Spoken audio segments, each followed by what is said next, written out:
Bismillahirrahmanirrahim. Dan hari ini kita masuk ke halaman 602, yang mana subjudul yang kita masuki sekarang adalah hukuman rajam dengan batu-batu, termasuk hukuman masa depan yang pasti benar adanya.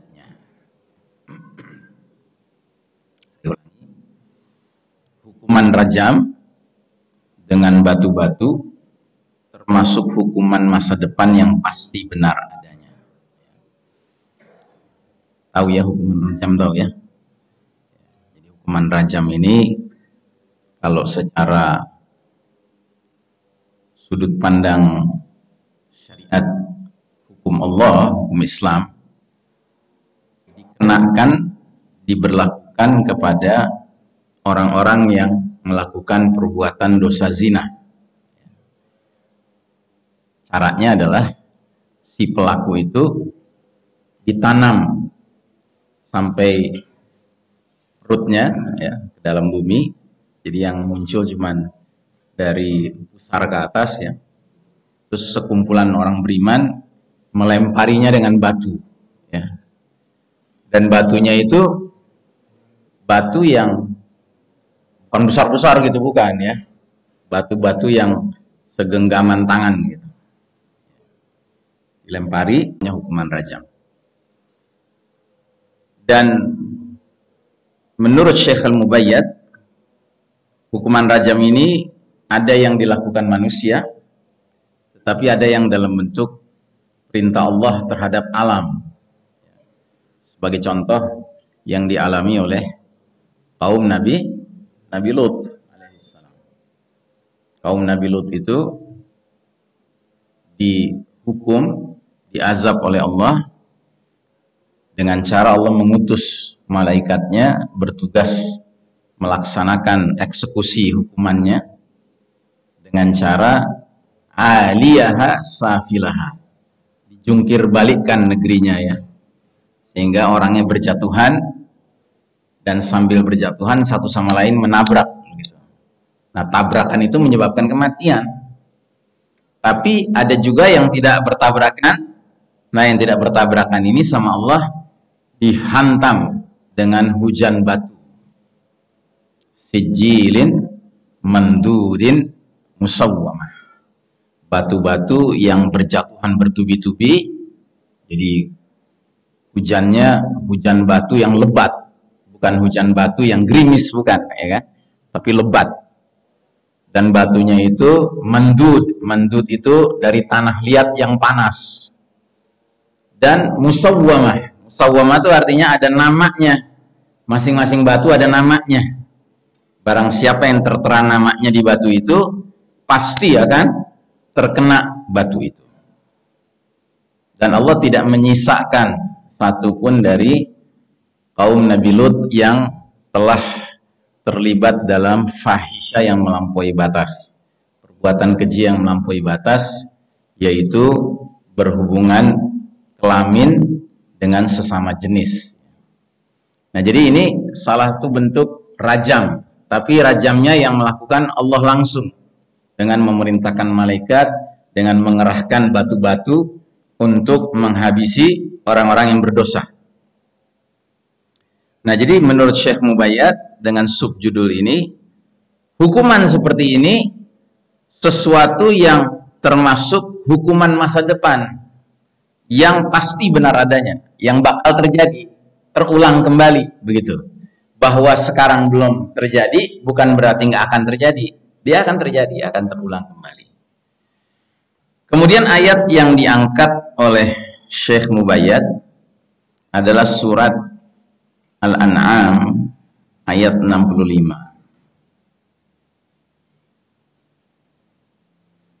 Allah Ta'ala berfirman,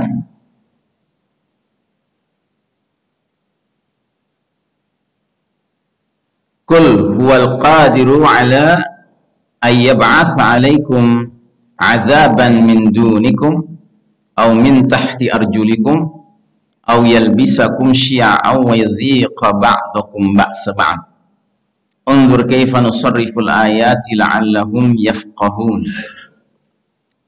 Artinya, katakanlah, dialah Allah yang berkuasa untuk mengirimkan azab kepada kalian dari atas kalian atau dari bawah kaki kalian, atau Allah campurkan kalian dalam golongan-golongan yang saling bertentangan dan merasakan kepada sebagian kalian keganasan sebagian lainnya. Perhatikanlah betapa kami mendatangkan tanda-tanda kebesaran kami silih berganti agar mereka memahaminya. Nah, ayat ini ditafsirkan oleh sahabat Ubay ibnu Ka'ab radhiyallahu anhu. Beliau mengatakan, hunna arba'un wa kulluhunna adzab. Itulah 4 macam dan semua itu adalah siksaan. 4 macam itu apa? Pertama, azab datang dari atas. Itu macam pertama. Macam kedua datang dari bawah kaki manusia. Macam ketiga, Allah campurkan manusia dalam golongan-golongan yang saling bertentangan. Jadi dibuat di masyarakat itu pertentangan antar kelompok. Begitu. Itu termasuk azab. Jadi kalau dalam suatu masyarakat ada pengelompokan begini, kelompok begini, satu sama lain saling bertentangan, ya itu azab sebenarnya. Ya. Sebab masyarakat yang dirahmati Allah adalah masyarakat yang saling berkasih sayang, saling tolong menolong, ya kan? Saling bersangka baik satu sama lainnya. Itu masyarakat yang dirahmati Allah. Tapi kalau masyarakat yang diazab, di antaranya bentuk azab itu, masyarakat itu dibikin berkelompok-kelompok dan saling bertentangan satu kelompok dengan kelompok lain, ya. Bahkan kadang-kadang saling memberi julukan, ya. Ya. Kayak sekarang ini ada julukan apa? Julukan? Cebong, ya kan? Terus ada pembalas yang cebong balas bilang julukannya apa? Adrun, ya kan? Kadal gurun gitu. Nah, ini apa namanya? Ini azab ini, Pak. Jadi sadar tidak sadar masyarakat kita ini sekarang sudah terkena azab dengan munculnya pengelompokan-pengelompokan seperti itu, ya. Dan saya rasa semua kita pasti juga menghayati, ya. Kalau di lingkungan kita tinggal terjadi saling curiga, ya, saling klik-klik gitu ya, geng-geng gitu ya, kan rasanya nggak enak, Pak, nggak nyaman ya, Pak, ya. Apalagi kalau itu terjadi di masjid misalnya. Dan di masjid itu nggak jarang, Pak. Ya, di masjid itu ada kelompok ini, kelompok ini. Kalau imam dari kelompok ini yang maju, yang lain nggak mau ikut di belakangnya. Iya kan? Ya, alhamdulillah di Almanar nggak terjadi ini ya. Ya, Pak Tomo ya, alhamdulillah ya. Saya pernah dengar ada seorang ustadz di Amerika itu, keturunan Pakistan. Dia pernah tinggal di New York belasan tahun. Dan dia bilang di New York itu sekarang jumlah masjid itu banyak sekali, ratusan. Di satu sisi itu disyukuri, jumlah masjid ratusan. Cuma di lain sisi diprihatinkan. Kenapa? Karena kemunculan masjid, bertambahnya masjid bukan lantaran kesadaran untuk menyuburkan ya syariat Islam atau dakwah Islam, ya kan? Tapi karena pecah. Jadi di masjid ini ada kelompok ini keras gitu, ribut, akhirnya pecah, dia bikin masjid sendiri. Gitu ya. Jadi nambahnya masjid bukan karena kebaikan, tapi karena perpecahan, pertentangan, begitu. Nah, ini azab. Terus yang keempat, lebih mengkhawatirkan lagi adalah Allah menjadikan kalian merasakan sebagian kalian keganasan sebagian lainnya. Jadi bukan saja bertentangan satu dengan lain, tapi bahkan ada keganasan, ya. Jadi istilahnya sudah sampai ke tingkat ada kekerasan yang dilakukan, bahkan mungkin pembunuhan, pencabutan nyawa, ya. Wah, itu udah kacau kalau sudah begitu. Ibaratnya tinggal menunggu terjadinya chaos, ya kan? Chaos. Tahu chaos ya? Chaos itu artinya kekacauan yang tidak terkendali sehingga masyarakat itu sudah benar-benar kayak hukum rimba gitu yang berlaku. Makanya kita orang beriman ini harus menjadi pihak yang mengupayakan agar kerekatan itu terjadi kembali, Pak. Kita tidak boleh menjadi faktor yang memercikkan api permusuhan, ya. Kita harus menjadi faktor yang justru merekatkan. Itu yang disebut dalam surat Al-Maidah ayat 54, adzillatin 'alal mu'minin, berlaku lemah lembut terhadap sesama orang beriman, ya. Dan salah satu penyakit yang harus dibersihkan supaya bisa terwujud saling berlemah lembut satu sama lain antara orang beriman adalah menghilangkan, ya, asabiyah dalam diri kita. Asabiyah itu artinya fanatik kelompok. Karena dia ada di kelompok A, ya kan? Semua yang dikatakan oleh teman-teman kelompok A-nya itu dia benarkan. Semua yang dibenci oleh teman-teman kelompok A-nya dia ikut benci juga. Padahal standarnya sudah bukan standar Furqan, Al-Quran dan Sunnah, tapi standarnya standar kelompok. Nah, ini kita harus bersihkan hati kita, Pak, dari penyakit fanatisme kelompok, ya.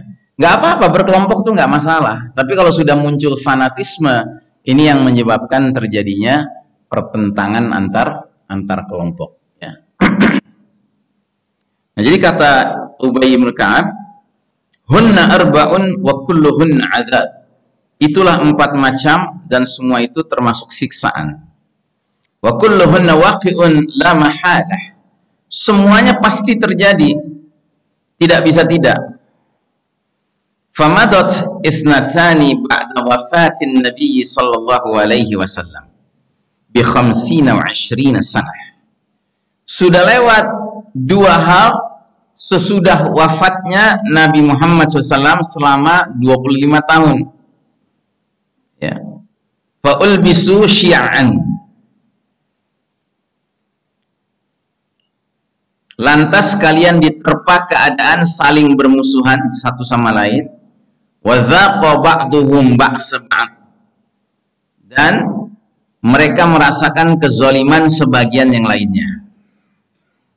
Wa baqiya isnani waqi'atani la mahalah, al-khasfu war-rajm. Dan masih tersisa 2 yang pasti terjadi, tidak bisa tidak. Yang pertama, pembenaman ke dalam bumi, dan yang kedua, hujan batu dari langit. Jadi pembenaman ke dalam bumi berarti siksaan yang datang dari bawah kaki kita, kan? Sementara hujan batu siksaan yang datang dari atas. Jadi Ubay bin Ka'ab sebagai seorang sahabat yang umurnya agak panjang, ya, dia sudah menyaksikan setelah wafat Nabi Muhammad SAW 25 tahun, bahkan di kalangan generasi sahabat pun terjadi pengelompokan, ya, pengelompokan yang mana satu dengan lainnya bertentangan. Bahkan lebih jauh daripada itu, terjadi saling melakukan penyerangan. Makanya kita kenal di zaman Khalifah Ali bin Abi Thalib radhiyallahu anhu ada 2 perang, ya. Perang Jamal dan perang Siffin. Perang Jamal itu di satu sisi ada Khalifah Ali, di lain sisi ada Aisyah radhiyallahu anha ummul mukminin.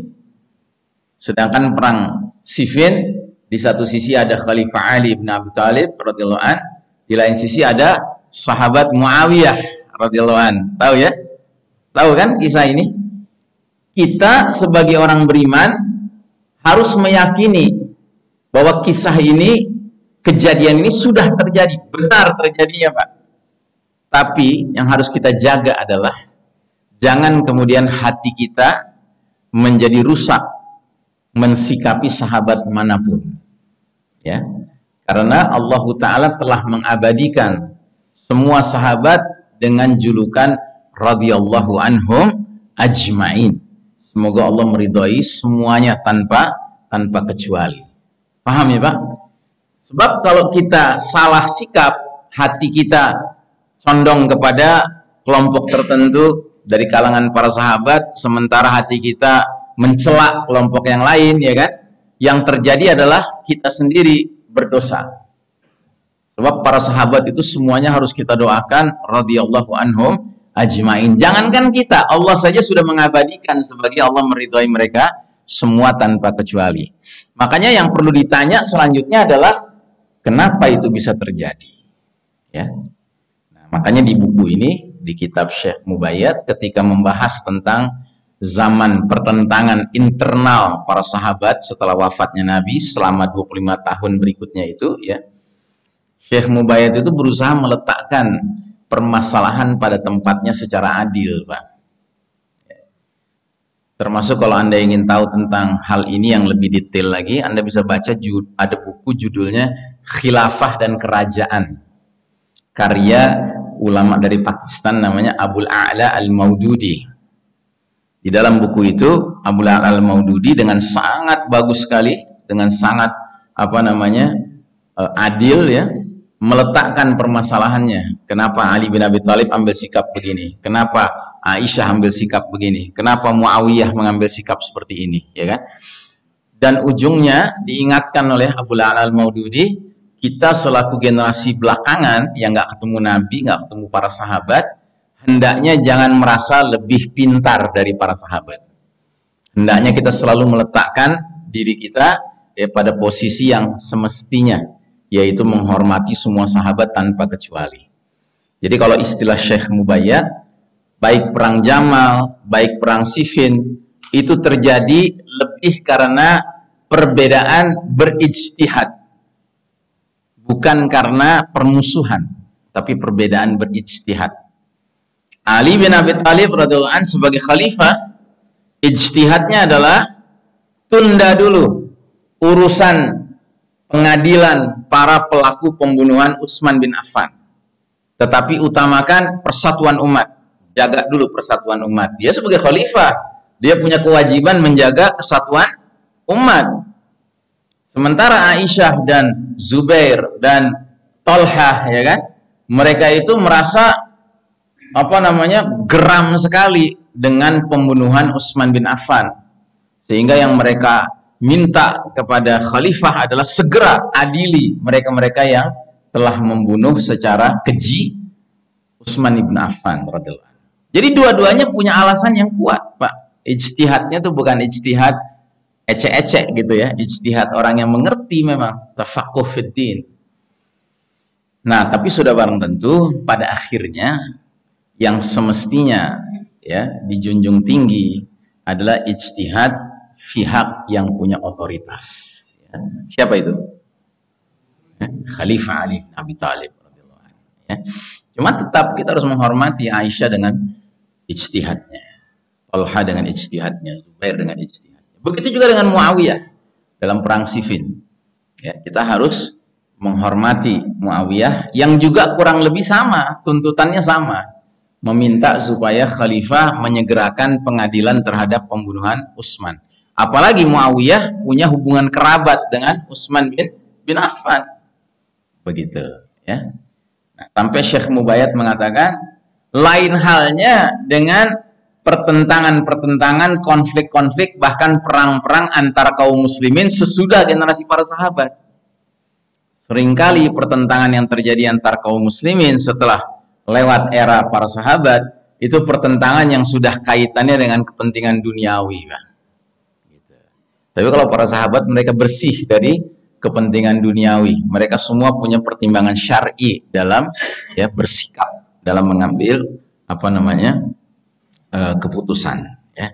Nah, jadi intinya Ubay bin Ka'ab radhiyallahu anhu telah menyaksikan dengan mata kepalanya sendiri dari 4 macam siksaan yang Allah bisa datangkan, 2 telah dia saksikan dengan mata kepalanya sendiri, yaitu di kalangan para sahabat sendiri terbentuk pengelompokan-pengelompokan saling bertentangan, bahkan sampai saling berbunuhan. Begitu. Ya. Jelas ini ya. Nah, cuma dia tidak menyaksikan di zaman generasi terbaik tersebut, ada siksaan Allah datang dari langit berupa hujan batu atau datang dari bawah kaki berupa pembenaman bumi. Dia tidak menyaksikan. Tapi dia mengatakan ya bahwasanya dua ini juga pasti terjadi. Tidak bisa tidak. Bahwa dia belum terjadi bukan berarti nggak akan terjadi. Kesaksian yang terdapat pada ayat Al-Quran dan asar dari sahabat Ubay bin Ka'ab radhiyallahu anhu adalah, asar ini secara jelas memaparkan hukuman-hukuman tersebut tidak disebutkan sebagai ancaman. Bahkan di dalamnya tergantung isyarat kejadian masa depan dan akan dialami umat ini. Sungguh sudah terjadi dua diantaranya, yakni berpecah belahnya umat dalam banyak partai dan golongan. Kemudian terjadi pula peperangan antara partai dan antar golongan.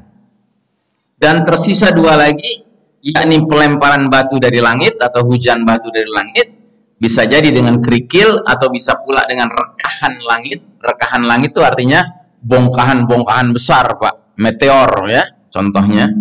Atau bisa pula dengan rekahan langit serta gempa dan pembenaman ke dalam bumi. Nah, itu yang dari bawah. Begitu. Tapi yang pasti yang dua pertama, pertentangan antar golongan, bahkan perang antar golongan, antar partai, itu sudah dia saksikan ya. Dan kalau kita kaitkan dengan hadis panjang yang Nabi Muhammad SAW sampaikan dalam salah satu alamatus sa'ah, tanda-tanda hari kiamat, Nabi pernah menjelaskan bahwa umat ini sepanjang perjalanan sejarahnya akan mengalami beberapa jenis fitnah, Pak. Nah, fitnah yang paling pertama itu disebutnya fitnatul ahlas. Ahlas itu dari kata apa namanya? Kalau kita meletakkan apa tuh? Kalau tempat duduk di atas kuda itu apa namanya? Pelana ya, pelana ya. Nah, tapi bukan pelananya, kainnya, ada kain. Nah, itu ahlas, itu kain. Kain ahlas itu kain yang diletakkan di atas kuda. Jadi dia bilang, kata Nabi SAW, fitnah yang paling pertama dialami umat ini adalah fitnatul ahlas. Terus sahabat nanya, ma huwa fitnatul ahlas? Apa itu fitnah ahlas? Kata Nabi, al-harbu wal-harabu. Al-harbu itu artinya perang. Harab itu artinya berlari. Nah, ternyata maksudnya apa? Ternyata maksud Nabi adalah setelah Nabi wafat, maka segera akan terjadi situasi di kalangan para sahabat di mana terjadi pertentangan antar golongan, bahkan perang, ya kan? Tetapi di lain sisi ada yang lari. Jadi ada sahabat-sahabat terlibat dalam perang antar golongan, antar partai, tapi ada sahabat-sahabat yang lari dari itu semua, nggak mau terlibat sama sekali.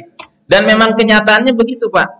Baik saat perang Jamal maupun perang Siffin, itu ada sahabat-sahabat yang berpihak Ali, ada yang berpihak ke Aisyah, ada yang berpihak ke Ali, ada yang berpihak ke Muawiyah, ya. Tapi ada mereka-mereka yang sama sekali nggak mau ke sini, nggak mau ke sana, gitu.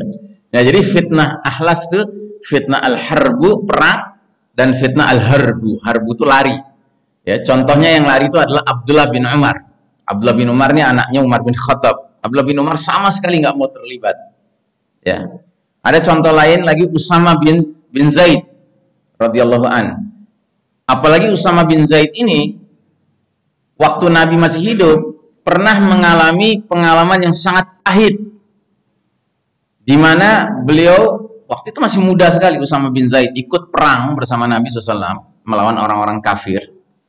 Tiba-tiba ada tentara kafir yang menjelang mau dibunuh sama Usama bin Zaid.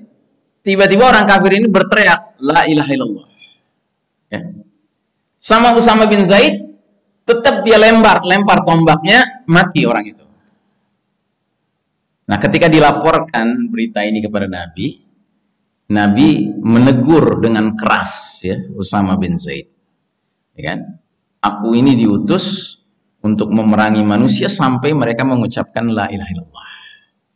Mengapa engkau membunuh seseorang yang telah mengucapkan kalimat la ilaha illallah?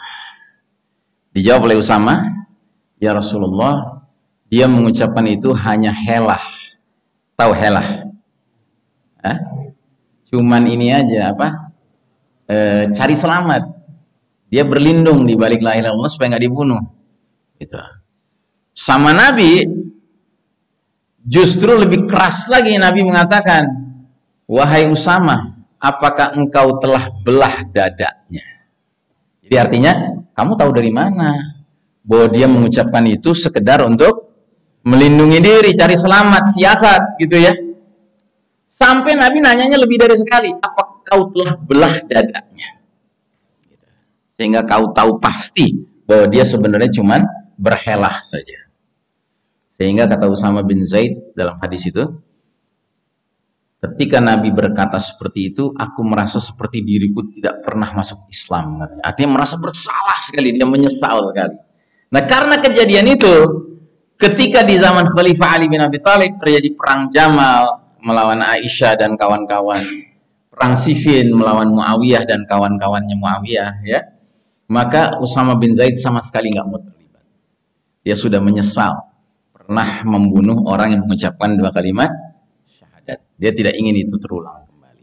Nah, jadi ada sahabat-sahabat yang memilih ikut harb, ikut perang, berpihak ke Ali atau ke Aisyah, ke Ali atau Muawiyah. Tapi ada juga yang harb, yang sama sekali berlepas diri, nggak mau terlibat sama sekali. Ya. Dan dua-duanya ya tentunya harus kita hormati. Itu sahabat, Pak. Ini bukan generasi kayak kita begini yang nggak dididik langsung sama Nabi Muhammad SAW. Ya. Baik, sudah diterangkan oleh beberapa hadis tentang tanda-tanda hari kiamat terjadinya pembenaman pada umat ini. Yang paling utama adalah 3 pembenaman besar, fil masyriq di timur, fil maghrib di barat, wa fi jaziratil Arab, dan di jazirah semenanjung Arab. Ya. Jadi ini 3 bentuk pembenaman yang jelas-jelas Nabi katakan akan terjadi di akhir zaman.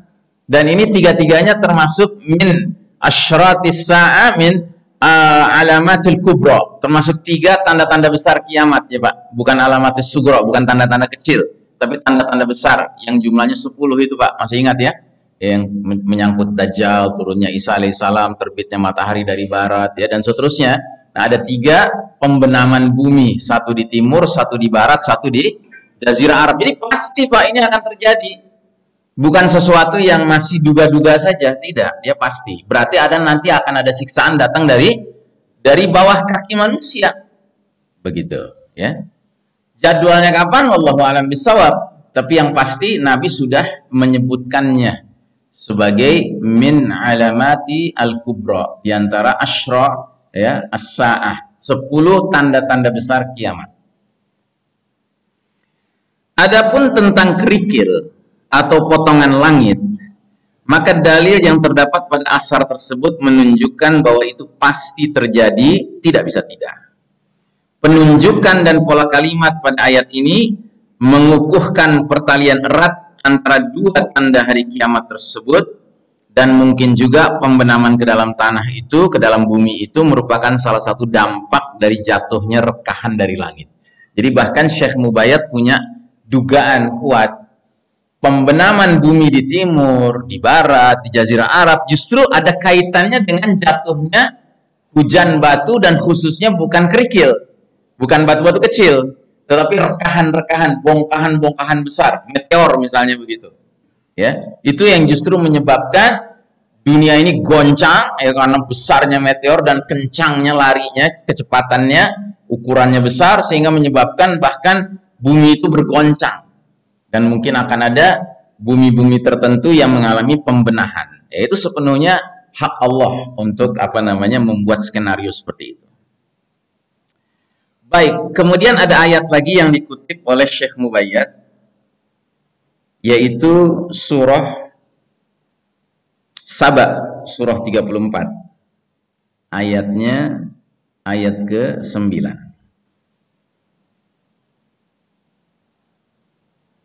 Disebutkan dalam ayat ini, afalam yarau ila ma baina aydihim wa ma khalfahum minas samaa'i wal ard in nasha' nakhsif bihimul arda aw nusqit 'alaihim kisafan minas samaa' Inna fi dzalika laayatan likulli 'abdin munib. Maka apakah mereka tidak melihat langit dan bumi yang ada di hadapan dan di belakang mereka? Jika kami kehendaki, niscaya kami benamkan mereka ke dalam bumi, atau kami jatuhkan kepada mereka gumpalan dari langit. Sesungguhnya pada yang demikian itu benar-benar terdapat tanda kekuasaan Allah bagi setiap hamba yang kembali kepada Allah Subhanahu wa Ta'ala. Penjelasan ayat ini mengkaitkan jatuhnya potongan dari langit dengan kehendak Allah Ta'ala. Isyarat yang ada menunjukkan kepada masa depan. Al-kasaf adalah potongan dari langit, ya. Jadi ada istilah al-kasaf, ya, kasfun, yaitu artinya potongan dari langit jatuh, ya, jatuh ke planet kita ini. Isyarat dengan potongan di sini bukanlah isyarat dengan kerikil. Beda. Kalau kerikil itu tidak disebut kasaf, ya. Al-kasaf adalah potongan besar yang menyerupai meteor. Adapun al-hasib adalah batu-batu kecil atau kerikil, ya. Jadi yang dialami kaum Nabi Lut itu hasib, ya, hasib. Jadi hujan batu, ya kan, yang kategorinya tidak besar-besar, ya. Kategorinya ya batu apa namanya, kecil-kecil tapi yang mematikan. Karena masing-masingnya tanah liat yang keras, panas pula, ya kan. Dan memang Allah sudah apa namanya rancang menjadi seperti peluru kendali, Pak. Ya.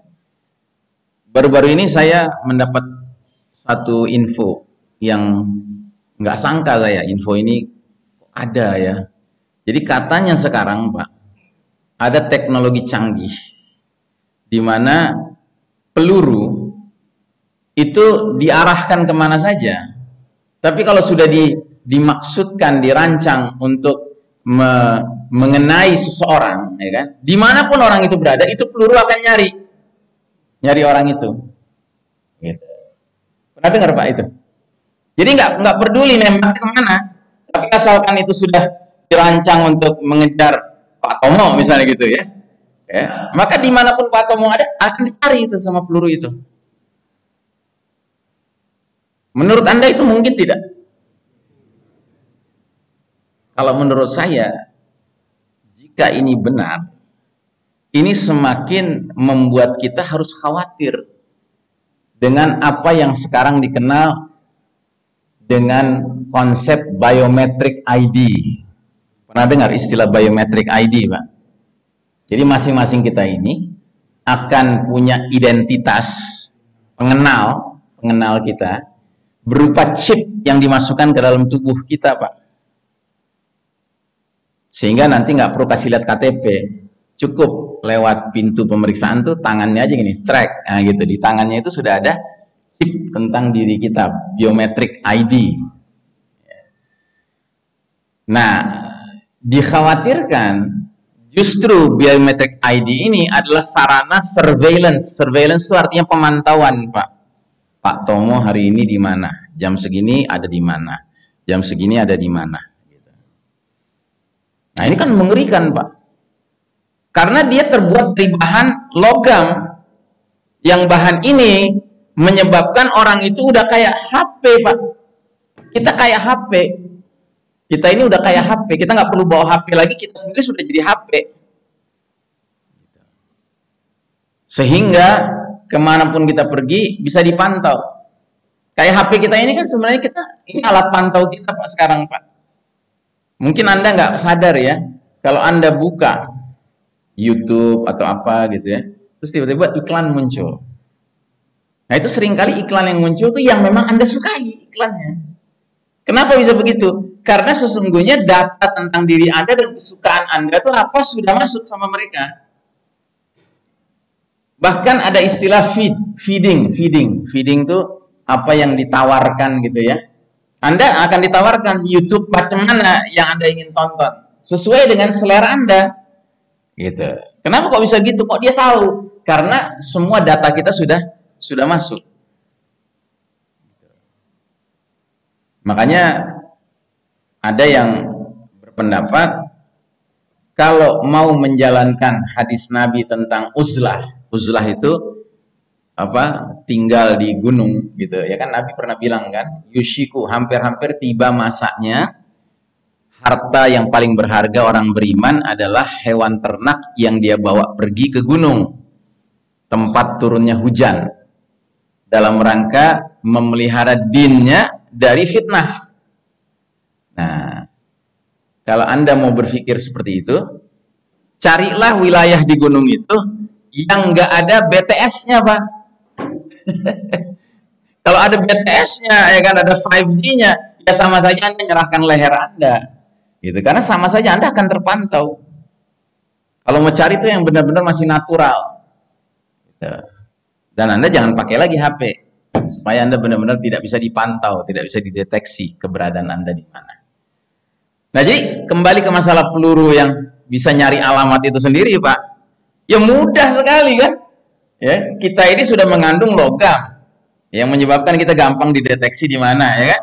Maka nanti dia tembak sembarangan aja, merem aja tembak, dia nyari, Pak. Nauzubillah min dzalik.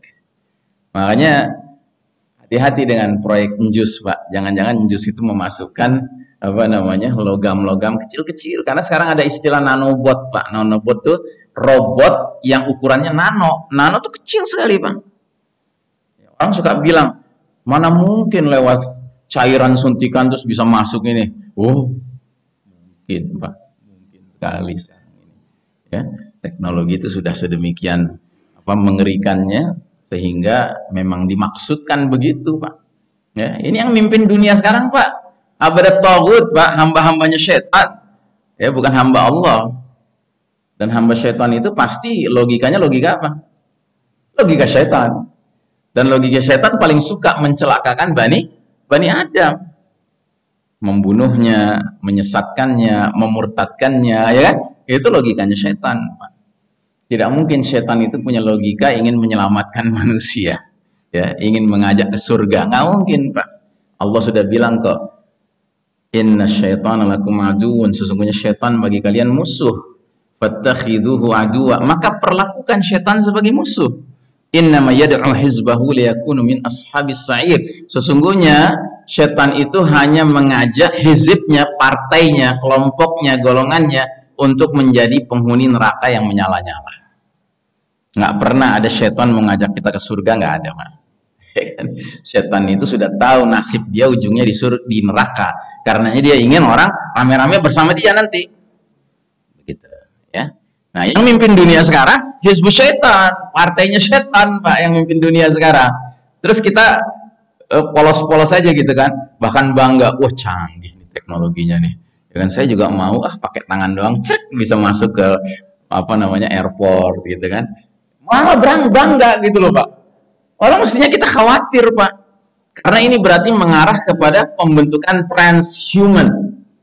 Jadi bukan human, natural human being lagi, manusia yang alami lagi, tapi sudah jadi transhuman.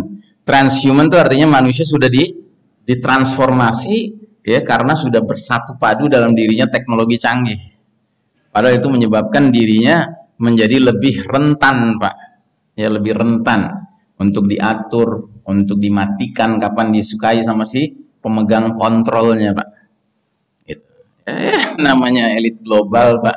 Ya, hati-hati, Pak. Elit global ini bukan orang-orang baik. Saya baru dapat video semalam. Anda pernah dengar ada sosok namanya Elon Musk, tahu ya? Elon Musk, ya kan?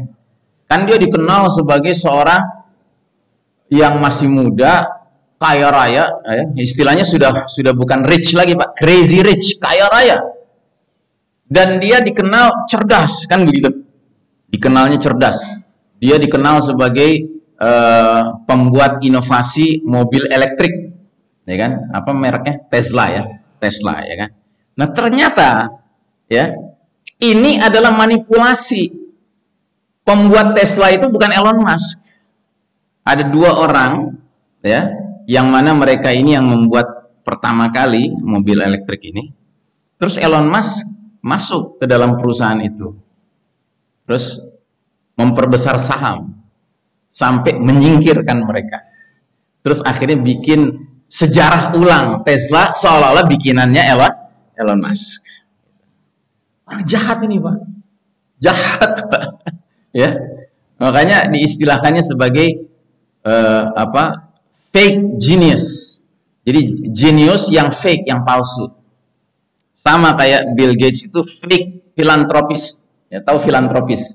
Filantropis itu orang yang dikenal dermawan, suka bantu orang-orang miskin di Afrika dalam hal kesehatan, ya kan, dalam hal pendidikan gitu kan. Nah, dia fake filantropis. Dia seorang dermawan palsu, ya kan, sesungguhnya niatnya jahat. Nah, tapi kan kebanyakan kita justru puji-puji kan, puji-puji Elon Musk, ya kan, puji-puji Bill Gates gitu. Ya. Yang ini adalah zaman penuh fitnah itu, Pak. Zaman yang kata Nabi, yukadzibus shadiq wa yusaddiq kadzib, ya kan? Pendusta dibenarkan, sementara orang yang jujur didustakan. Nah, kalau kita nggak punya pegangan, Pak, di zaman seperti ini, Pak, oh kita ikut dengan kebanyakan orang lain. Bahkan kita akan membela sampai mengatakan, ah lo teori konspirasi lo mah bawaannya curiga mulu, gitu, ya kan? Dibilangnya begitu Pak kita. Padahal kita justru berfondasikan keimanan, ya. Dan termasuk Pak, hati-hati Pak dengan ada sekarang istilah ujaran kebencian, ya kan? Itu kan termasuk delik ya Pak. Sekarang ini ujaran kebencian. Menurut Anda, apakah semua kebencian itu jelek? Apakah semua kebencian itu jelek, Pak? Tidak. Bahkan kebencian itu wajib. Nabi Muhammad SAW pernah bertanya kepada para sahabat, tahukah kalian apa itu awsaqaurul iman? Awsaqaurul iman itu artinya intisari keimanan. Terus seorang sahabat jawab, salat. Kata Nabi, hasanan, baik. Yang lain lagi menjawab, as-saum, puasa. Kata Nabi, hasanan, baik. Kata Nabi. Yang lain lagi menjawab, sedekah. Kata Nabi, hasanan, baik. Kata Nabi. Ada lagi yang menjawab, al-hajj, pergi haji. Hasanan, kata Nabi, baik. Kata Nabi. Bahkan ada yang mengatakan, al-jihadu fisabilillah. Hasanan, kata Nabi, baik. Kata Nabi. Nggak ada lagi sahabat yang berbicara. Akhirnya Nabi yang menjawab sendiri pertanyaan Nabi tadi. Inna awsaqaurul iman an tuhibba fillahi wa tubghidha fillahi. Intisari keimanan adalah engkau cinta karena Allah dan engkau benci karena Allah. Ya. Jadi jangan salah Pak. Beragama ini bukan melulu cinta Pak. Beragama itu harus memadukan antara cinta dan benci. Tapi fondasinya apa? Fillah. Cinta karena Allah. Benci karena Allah. Coba kalau fondasi agama ini cinta saja. Berarti orang cinta Allah, cinta setan. Ya kan? Nggak boleh benci setan dong. Benci itu sesuatu yang haram. Cinta ma'ruf, cinta mungkar. Ya kan? Cinta taat, cinta maksiat juga. Itu. Ini kan sekarang yang disebarluaskan, Pak, dalam dunia modern. Makanya saya kemarin juga baru dapat berita, kaget juga saya. Anda tahu ada sosok yang sekarang ini digadang-gadang sebagai Al-Mahdi. Sudah tahu? Ya kan? Sosok yang dari Pakistan itu. Yang kenapa dianggap dia Al-Mahdi? Karena dia mengaku pernah bermimpi ketemu Nabi 800 kali. Ketemu Allah 500 kali. Dan ini ada gerakannya Pak yang mendukung di Indonesia. Namanya Gaza. Gerakan akhir zaman. Tiap hari saya dikirimin Pak promosi sosok ini. Dengan mimpi-mimpinya. Dia mimpi gini, benar kejadiannya. Dia mimpi gini, benar kejadiannya gitu kan. Saya disuruh untuk mengaku ini Al-Mahdi gitu. Dan saya ngerti kenapa saya disuruh mengaku ini Al-Mahdi. Karena kalau wah, Ihsan Tanjung bicara akhir zaman, ya kan? Berarti recommended ini Al-Mahdi, gitu. Nah, tapi yang menarik, baru-baru ini saya baru dapat berita ini, baru beberapa hari yang lalu. Gaza ini ternyata, Pak, ya, ada juga orang-orang di luar Islam. Ada Ada orang-orang di luar Islam, Pak, tapi ikut Gaza, ikut meyakini bahwa Muhammad Qasim dari Pakistan ini adalah Al-Mahdi. Gitu. Sehingga kawan saya yang ketemu sama sosok pendukung Gaza ini dari kalangan Nasrani, nanya, memang Bapak meyakini Al-Mahdi itu pemimpin di masa depan? Oh iya, saya meyakini gitu. Cuma jangan salah, dia bilang gitu. Nanti Al-Mahdi bikin khilafah sana di Arab sana. Kalau di Indonesia ini nanti dibikin kerajaan Nusantara, katanya gitu. Oh, udah mulai seru nih, udah mulai asik nih, ya kan? Ngapain kita nurut-nurut sama khilafah, katanya gitu, ya kan? Ajaib. Ya kan? Nah, jadi seolah-olah bahwa nanti itu dia mencakup semua agama, Pak. Ya kan? Karena tadi dasarnya adalah cinta, cinta semata, nggak boleh ada benci. Makanya kepada orang-orang yang mendukung logika agama itu murni cinta, ya kan? Sampaikan pada mereka, kalau nanti kalian sudah di akhirat, dihadapkan pada surga dan neraka, lo cinta dua-duanya tuh, cinta surga, cinta neraka juga, gitu. Nggak mungkin, Pak. Nggak mungkin. Harus ada dalam diri kita kecintaan, kerinduan masuk surga, dan kebencian dan rasa khawatir masuk neraka. Harus ada Pak dalam diri kita. Ya, nggak mungkin. Makanya istilah ujaran kebencian itu sesuatu yang mengada-ada, Pak. Ya, justru kita harus mengujarkan kebencian untuk hal-hal yang Allah perintahkan kita untuk membencinya. Kalau kita nggak mau nurut sama Allah untuk membenci setan, ya kan? Jadilah kita hizbus setan.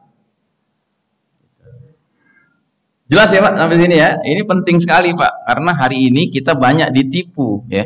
Termasuk kebencian kepada gay, lesbi, LGBT, ya kan?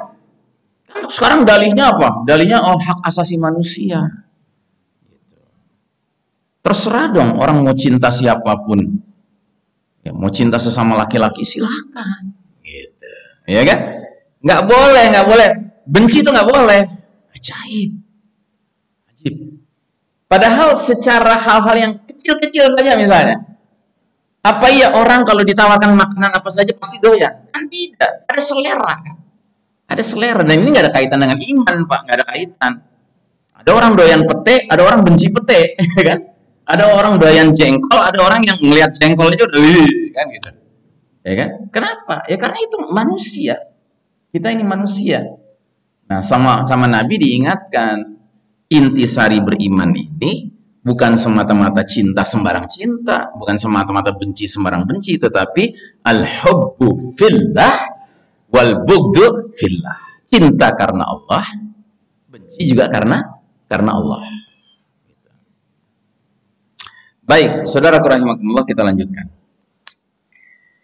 Jadi sesudah menyebut potongan langit, ayat ini mengiringinya dengan paparan bahwa potongan itu merupakan tanda dan bukti yang tidak akan mendapatkan manfaat darinya atau dari ancaman dengannya kecuali semua hamba yang bertaubat dan kembali kepada Allah, atau setiap orang yang memahami, mengetahui sejumlah pengaturan Rabbani dan sunnah-sunnahnya di alam semesta. Ya, jadi artinya kadangkala, ya, kenapa? Karena terlalu banyak bermain logika. Kamu jangan apa-apa dibilang azab, apa dibilang. Ini kan sudah hukum sosial, bahwasanya masyarakat kita berpecah belah sekarang ini. Gitu, ya kan? Oh, dia terangkanlah jalur cerita historisnya kenapa bisa terjadi perpecahan di kalangan masyarakat gitu. Padahal intinya ini azab, Pak. Intinya ini termasuk azab gitu. Tapi dia tidak mau. Dia selalu berusaha merasionalkan segala sesuatunya. Ya, karena dia tidak mau mengakui bahwa ada azab yang datang dari Allah Ta'ala. Kayak dulu sosok tokoh Jil, jaringan Islam liberal, pernah bilang, kalau benar orang-orang gay itu akan diazab Allah, mestinya Belanda sudah kapan-kapan diazab sama Allah. Karena di Belanda itu komunitas gay itu banyaknya luar biasa. Nah ini orang lupa Pak. Lupa bahwa Allah Ta'ala punya banyak asma'ul husna. Dan salah satunya adalah as-sabur. Allah itu yang maha sabar. Sehingga Allah yang maha tahu kapan jadwal datangnya azab untuk para pelaku fahisha yang melampaui batas ini. Pelaku gay ini, ya kan, itu masalah jadwal saja. Ya, bahwasanya mereka belum diazab sekarang itu masalah jadwal saja.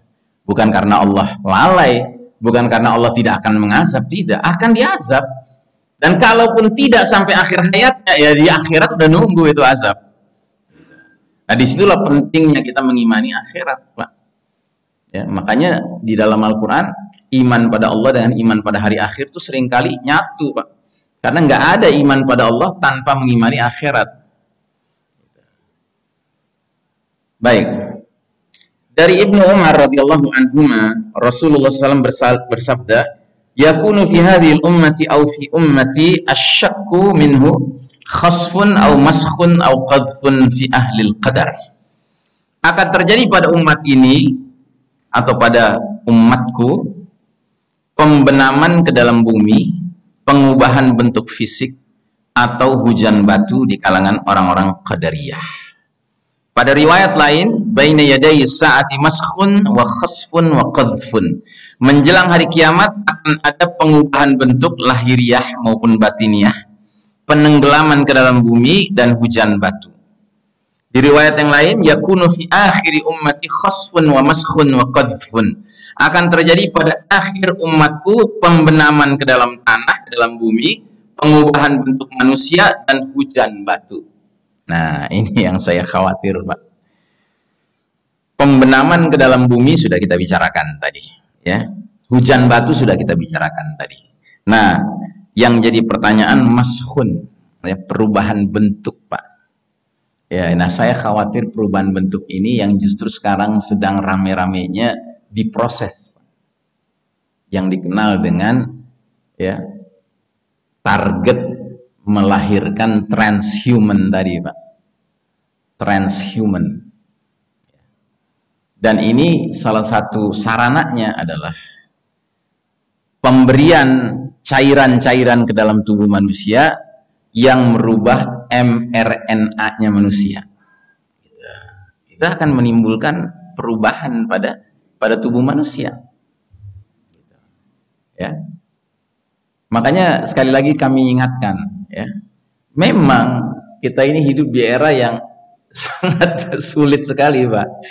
Apa-apa yang dianjurkan oleh otoritas ternyata banyak sekali yang sebenarnya mengkhawatirkan, Pak. Gitu.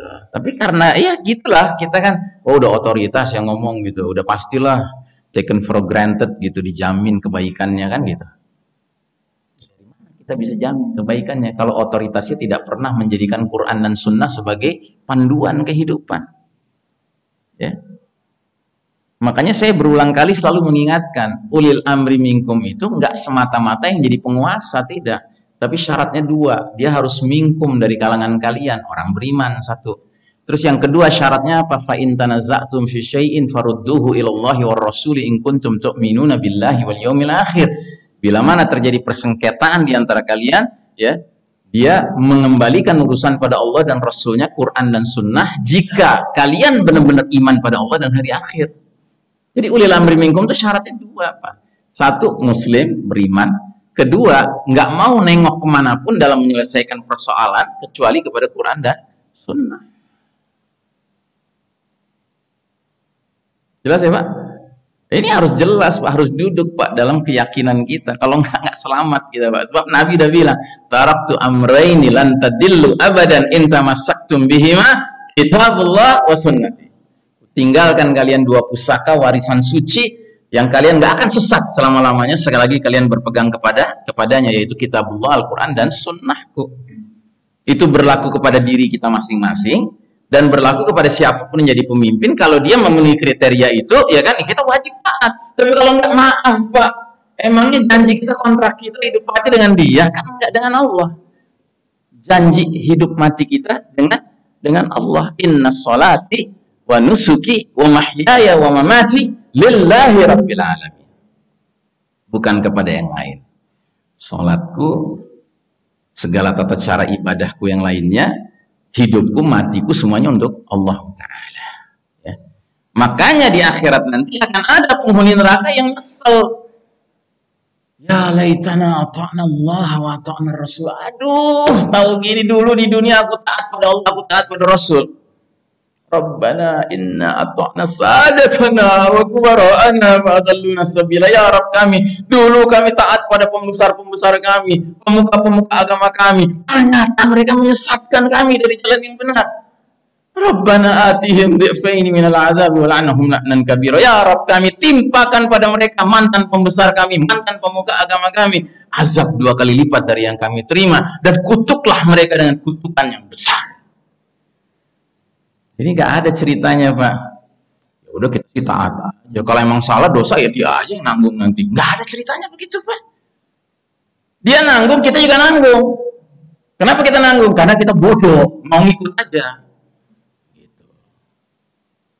Catat Pak, Al-Ahzab 66, 67, 68. Itu yang tadi saya bacakan. Al-Ahzab 66, 67, 68. Jadi Islam ini ajaran yang semuanya harus serba jelas, Pak. Kalau nggak jelas ya maaf, Pak, kita ikut yang jelas aja. Da ma yaribuka ila ma la yaribuka, kata Nabi. Tinggalkan ya yang meragukan kamu menuju apa yang tidak meragukan kamu. Harus jadi orang yang yakin, bertolak dari keyakinan dalam menjalankan apapun. Kalau ada keraguan ya maaf. Dan di zaman sekarang, zaman yang mimpin dunia al-Yahud wan Nasara, kaum kafir, elit global, Yahudi-Yahudi tengik ini, Pak, mungkin lebih banyak yang harus kita ragukan tenimbang yang kita yakini, Pak. Lebih baik kita jadi pencuriga daripada menjadi orang yang serba percaya, ya, menyesal nanti. Kita bukan lagi hidup di zaman di mana yang mimpin dunia ini orang-orang yang kenal betul dengan Allah, kenal betul dengan akhirat. Bukan, justru ini orang-orangnya sangat tidak mau tahu dengan akhirat, sangat tidak mau tahu dengan Allah Ta'ala, dan sangat akrab dengan setan. Bahkan menyembah setan dalam pertemuan-pertemuan rahasia mereka. Ya, mereka menyembelih anak kecil, minum darahnya, makan dagingnya untuk mendapatkan kedigdayaan di hadapan tagut setan yang mereka sembah itu, Pak. Ya. Baik, saudaraku rahimakumullah. Penjelasan hadis ini berisi 3 bentuk siksa yang akan terjadi pada individu dari umat ini. Di antaranya adalah al-qazaf, pelemparan batu dari langit, ya. Terus kita masuk ke nomor 4, teori ahli astronomi tentang kemungkinan jatuhnya serpihan langit atau kerikil dari langit. Ini erat kaitannya dengan hasil yang dicapai oleh para ahli astronomi, yakni deskripsi yang dibangun berdasarkan fenomena yang tersaji dengan pengamatan mereka secara langsung seputar kemungkinan jatuhnya batu meteor atau benda-benda langit lainnya ke planet bumi. Saya memperoleh data ini dari sebuah program televisi sains futuristik dengan judul Bahaya-Bahaya yang Mengancam Bumi, sedangkan tema episodenya adalah Meteor Penghancur. Sejumlah ilmuwan dan ahli astronomi ternama ikut serta dalam program acara ini. Urgensi program ini terletak pada kekiniannya, karena program ini dihelat pada tahun-tahun sesudah tahun 2000 Masehi. Lebih dari itu, acara tersebut menerangkan kepada kita hasil-hasil terakhir dan deskripsi yang dihasilkan para astronom. Ringkasan gagasan penting yang dikandung oleh acara ini dapat dipaparkan sebagai berikut. Para astronom mengamati fenomena aneh di dekat planet Jupiter pada tahun 1994. Setelah dilakukan analisa mendalam, para astronom menyimpulkan bahwa fenomena itu adalah citra 20 pecahan meteor yang telah hancur berkeping-keping di permukaan planet Jupiter. Observasi terhadap fenomena ini terus dilakukan melalui teropong bintang, teleskop, dan satelit luar angkasa yang dikirim ke sana untuk meneliti dampak benturan meteor itu. Akhirnya diperoleh foto bekas tabrakan meteor di permukaan planet Jupiter. Jelas terlihat kerusakan hebat dan kebakaran parah. Wilayah yang hancur pada planet Jupiter akibat ditabrak meteor itu ternyata luasnya sama dengan luas planet Bumi, atau setidaknya hampir sama dengan ukuran Bumi, ya, karena planet Jupiter ini termasuk planet yang besar sekali, Pak, di dalam tata surya kita. Ya, tata surya kita ini saya nggak tahu sekarang, waktu saya dulu masih kecil saya diajarkan tata surya ini jumlah planetnya 9, ya. Pak Tomo juga 9, ya. Saya nggak tahu kalau sekarang udah berapa, ya. Kan mungkin ada ya penemuan-penemuan baru. Nah, Jupiter itu termasuk planet dari 9 itu yang besar sekali, ya, berkali-kali lipat ukuran planet Bumi ini. Nah, dari hasil pemantauan para astronom terhadap planet Jupiter, ternyata planet Jupiter ini pernah ditabrak oleh meteor berkali-kali. Dan ternyata dampak kerusakan yang ditimbulkan itu, ya, menimbulkan misalnya kerusakan yang luasnya lebih luas dari planet bumi. Luar biasa. Sesudah melihat langsung fenomena ini, para astronom mulai berpikir keras tentang kemungkinan planet kita, bumi ini, bertabrakan dengan meteor atau meteor yang menghunjam bola planet bumi. Para ilmuwan menyaksikan sebuah meteor yang bernama Grand Teton memasuki garis edar planet bumi. Lantas meteor itu mulai terbakar akibat memasuki lapisan atmosfer, kemudian keluar lagi dari lapisan atmosfer dengan berubah arah. Jadi Grand Teton itu sempat sudah masuk ke dalam lingkungan orbit planet kita ini, tapi alhamdulillah Allah menciptakan di luar planet kita ini ada lapisan atmosfer, Pak, namanya. Nah, lapisan atmosfer ini fungsinya adalah melindungi planet bumi kalau ada benda-benda angkasa berjatuhan, ya kan? Itu sama lapisan atmosfer itu dibakar sehingga dia hancur, yang tadinya gede meteornya bisa jadi kecil, pecah-pecah gitu, ya kan? Nah, ternyata Grand Teton ini gede sebenarnya, dan dia sempat terbakar, tetapi alhamdulillah bahkan dia mencelat gitu, nggak jadi nabrak permukaan planet bumi. Itu tahun, nah nggak disebutin. Di sela-sela pengamatan terhadap perjalanan meteor besar yang dinamai para ilmuwan dengan meteor 1998, kalangan cerdik cendekia mendapati bahwa ternyata perjalanannya tepat mengarah ke planet bumi. Berdasarkan hasil studi terhadap kecepatan dan arah geraknya, banyak ilmuwan memprediksikan, meramalkan meteor ini akan menabrak planet kita, bumi ini, tahun 2008 nanti. Jam 1:30 siang sesudah zuhur, diamati pula bahwa meteor itu berubah arahnya sedikit. Para ilmuwan menyebutkan bahwa mereka menemukan hampir 12 jenis meteor berbahaya yang mengancam bumi setiap tahunnya. Jadi setiap tahun sebenarnya ada 12 meteor yang berbahaya yang selalu mengancam planet kita, berseliweran, Pak. Ya karena memang alam raya ini kan bebas ya, Pak, ya. Alam raya ini. Ya tentunya pengertian bebas itu di bawah kendali Allah Subhanahu wa taala. Kita harus meyakini bahwa Allah lah yang mengatur supaya meteor ini boleh berseliweran, tetapi adalah hak Allah untuk menentukan bahwa meteor-meteor ini ya lewat aja gitu. Mungkin udah masuk juga mencelat begitu ya. Tapi kalau Allah berkehendak bisa aja ada di antara meteor itu yang sama Allah sudah ditakdirkan memang nabrak gitu. Boleh nggak Allah bikin begitu? Ibrani bilang nggak boleh. Ya kan? Wal qadir, Allah itu yang maha kuasa. Wal jabbar, Allah itu yang maha memaksa. Kalau Allah sudah memaksa sesuatu, nggak ada yang bisa menghalangi, Pak. Ya. Nah, jadi angka ini sangat rata-rata jumlah meteor yang jatuh menghunjam planet bumi masing-masing jenis itu sekitar 1.500 meteor. Angka ini sangat mungkin bertambah. Lebih dari itu ada 20 objek tidak dikenal atau benda yang tak teramati yang dikhawatirkan menabrak planet bumi. Sebagian astronom bertutur seraya menganalisa fenomena meteor. Sebagian meteor telah menabrak bola bumi 250.000 tahun yang lalu, dan sebagiannya mungkin akan menabrak planet bumi beberapa minggu lagi. Ya, ini bahasanya ilmuwan di bidang astronomi nih, Pak. Ya kan, buat mereka mungkin ngomong gitu ringan-ringan aja ya. Tapi buat kita yang bodoh ini, ya kan, tentunya kita khawatir kalau benar hanya beberapa minggu lagi terjadi. Fenomena jatuhnya meteor tidak mudah diprediksikan dengan tepat karena sebagian meteor itu muncul secara mendadak setiap waktu karena dekatnya lintasan meteor dengan areal bumi. Tidak mudah memperhitungkan kekuatan benturan dan dampaknya terhadap planet bumi. Jadi nggak gampang, Pak. Sekalipun punya alat teleskop canggih juga, ya kan, itu sulit sekali memastikan sebuah meteor itu ya akan menghantam planet kita atau sekedar lewat saja, itu sulit, Pak.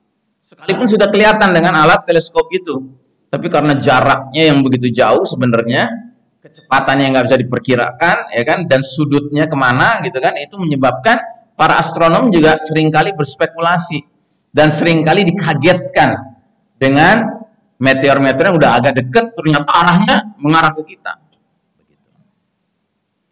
Fenomena jatuhnya meteor tidak mudah diprediksikan dengan tepat karena sebagian meteor muncul secara mendadak. Ya. Ilmuwan yang lain berkomentar, sesudah dihelatnya pertemuan ahli astronomi yang menghimpun banyak ilmuwan dan cendekiawan, didapatkanlah satu konsensus kesepakatan bersama para ilmuwan astronomi ini, yang kalimatnya berbunyi, merupakan suatu kepastian bahwa kita akan bertabrakan dengan salah satu meteor. Ya, cepat atau lambat akan datang jadwal tabrakan itu. Karenanya nanti kajian kita yang berikutnya kita akan membahas tentang deskripsi imajinatif kalangan ilmuwan terhadap dampak sistematis jatuhnya serpian langit atau meteor terhadap planet bumi. Baik, untuk hari ini kita cukupkan sekian. Mudah-mudahan apa yang saya sampaikan menjadi ilmu bermanfaat dunia akhirat buat kita bersama. Dan mudah-mudahan kita menjadi lebih tunduk kepada Allah Ta'ala, lebih khawatir. Ya, karena sesungguhnya sunnatullah itu berlaku terus-menerus, Pak. Tidak berubah. Intinya adalah orang yang taat akan dirahmati Allah, orang yang maksiat akan dimurkai Allah. Itu intinya, Pak. Yang karenanya mari kita menjadi hamba-hamba Allah yang doyan taat pada Allah dan benci untuk bermaksiat kepada Allah Ta'ala, karena kita tidak ingin menjadi penambah alasan Allah untuk mendatangkan azab kepada kita. Ya, bahwa orang lain masih terlibat dalam yang seperti itu, ya kita punya kewajiban nahi mungkar kalau sanggup. Tapi yang pasti kita sendiri harus melindungi diri kita, keluarga kita, jangan terlibat dalam tindakan subversif kepada Rabbul Alamin. Ya, subversif, ya, maksiat kepada Rabbul Alamin. Ya. Baik, demikian barangkali ada yang mau bertanya sebelum